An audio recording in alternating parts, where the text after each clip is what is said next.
आज की कहानी का शीर्षक है अपराजिता। प्रिया व्हाट्सएप पर अपनी फ्रेंड से चैट कर रही थी। बीच बीच में वह अपने कज़न्स को भी आंसर दे रही थी। पढ़ाई से ब्रेक लेकर उसने थोड़े पल हंसी खुशी के गुजारने चाहे। उसकी क्लास में एक लड़का पढ़ता है, युवराज। 6 फीट टॉल, स्मार्ट, इंटेलिजेंट और लड़कियों का चॉकलेट बॉय। सभी का क्रश था उस पर। प्रिया और रेनू आपस में मजाक कर रही थीं। प्रिया ने कहा, अगर यूवी जैसा बॉयफ्रेंड हो तो ऐश ही ऐश है। फिर वह कज़न से चैट करने लगी। उसने सोचा कि रेनू ने कुछ रिप्लाई क्यों नहीं किया। मैसेज चेक किया तो देखा कि रेनू को मैसेज गया ही नहीं था। फिर वह पढ़ने चली गई। 15-20 मिनट बाद मोबाइल पे नोटिफिकेशन आया, 90 मैसेजेस। अरे इतने मैसेजेस कहाँ से आ गए। उसने देखा कि जो उसके स्कूल फ्रेंड्स का ग्रुप है वो एक्टिव है। उसने खुशी खुशी बुक का पेज खोला। देखा कि उसका और युवराज के मीम्स बनकर पोस्ट किए जा रहे हैं। उस पर लिखा है, मैं तो पागल हूँ तेरे प्यार में। प्रिया घबरा गई। उसने मैसेज स्क्रॉल किया तो देखा कि जो मैसेज उसने रेनू को भेजा था वह गलती से ग्रुप पर पोस्ट हो गया है।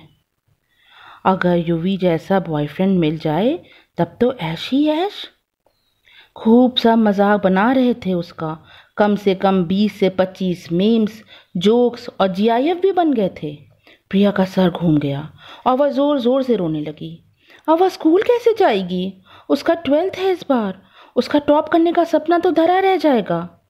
उसका एक बार मन किया कि क्या वो छत से, नहीं नहीं, मम्मी पापा का क्या होगा। रोते रोते उसकी हिचकी बंद गई। तभी दरवाजे पर किसी ने नॉक किया। अरे कहीं पापा तो नहीं है। अरे नहीं, मैं उनसे क्या कहूँगी।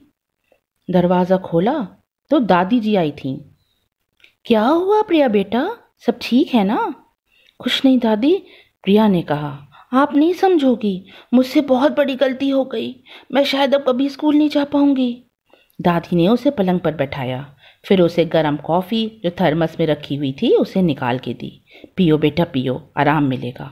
तुमसे गलती हो गई है ना, कोई बात नहीं, मैं हूं ना, सब ठीक कर दूंगी। दादी आप क्या कर दोगी? आप कुछ नहीं जानते हो। Memes, GIF, joke, WhatsApp group के बारे में। ये मेरी प्रॉब्लम है। मैं कैसे सॉल्व करूंगी मुझे नहीं पता। अरे व्हाट्सएप ग्रुप ना, जोक। अरे हाँ हाँ, हमारे ज़माने में भी ग्रुप होते थे। बड़े जालिम ग्रुप थे। पता है, मुझ पर भी जोक बने थे। मैंने भी बहुत बड़ी गलती की थी।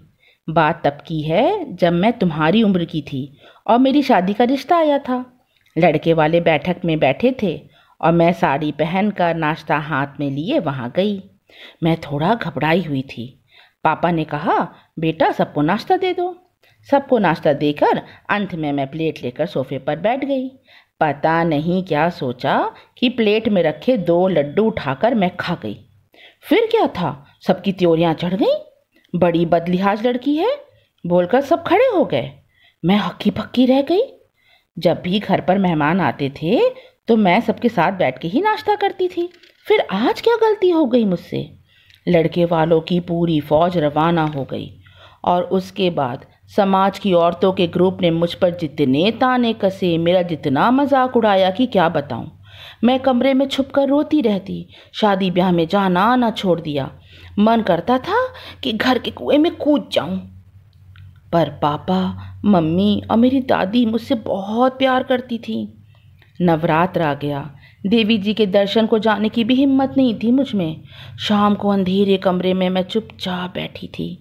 माँ ने मेरे लिए नए कपड़े बनवाए थे, पर समाज के डर ने मुझे तोड़ दिया था। हाथ में आरती की थाली लिए दादी मेरे कमरे में आई। मुझे ऐसा लगा मानो साक्षात दुर्गा माँ आ गई हूँ। झिलमिलाते गहने, चेहरे पर तेज लाल बड़ी सी बिंदी, छम छम करती पायल। दादी का इतना सुंदर रूप मैंने कभी नहीं देखा था। उन्होंने मुझे टीका लगाया और जो बात उन्होंने मुझसे कही वह मैं आज तक नहीं भूली। वो बोली, बेटा, हर स्त्री के अंदर शक्ति का अंश होता है। तुम्हें सिर्फ उसे जागृत करना है, फिर तुम अपराजिता होगी। उनकी बातें सुनकर मुझे ऐसा लगा मानो सच में मुझ में बिजली का संचार हो गया हो। मैं उठी, तैयार हुई और फिर असमाज रूपी ग्रुप मुझे कभी नहीं डरा पाया। बेटा, आज तुम्हें भी उसी शक्ति को अपने अंदर जागृत करना होगा, क्योंकि मैं अपनी देवी को टूटते नहीं देख सकती। दादी की बातें सुनकर प्रिया के आंसू जाने कहाँ सूख गए।